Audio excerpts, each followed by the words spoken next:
My interest in Jane Austen can be said to be lifelong because really from the moment I was born, because my parents were both very keen Jane Austen fans, and I was named after Elizabeth Bennet.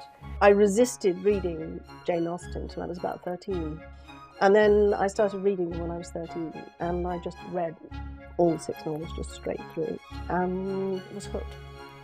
I find it very interesting to think about what the next generation of Jane Austen's characters would be like, because naturally with a writer of Jane Austen's calibre, the characters live with you after you've closed the book.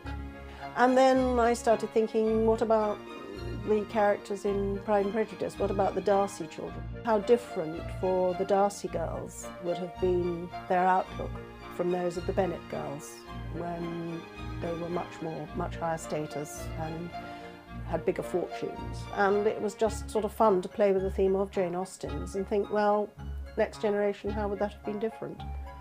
The Darcy novels are set from 1817 to about 1820, 1821. And I chose that as the starting point, partly because it's about 20 years after Pride and Prejudice was first written. The Darcy connection is the 5th one of the series, and I am working on another one. When I do research on books, one of the things I like to connect to is a sense of place, and in Bath, more than almost anywhere else, you really can absorb the atmosphere of the period and get a feel of the times and the scale of the houses in which people lived and the distances they walked and how they shopped and how they entertained themselves. And the public buildings, such as the Pump Room, the Abbey, the Assembly Rooms, and so on, are places where, in the time of Jane Austen and Jane Austen herself, people would have gathered and socialised.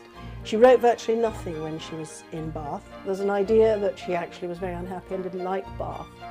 I have my doubts about that, because I think perhaps she did like life in Bath rather more than people suspect.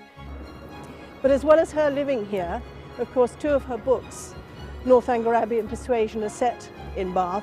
And in both of them, although Anne Elliot in Persuasion doesn't much like Bath, both of them find their happiness in a city. So it is in her novels a city that is associated with good things and with happy endings.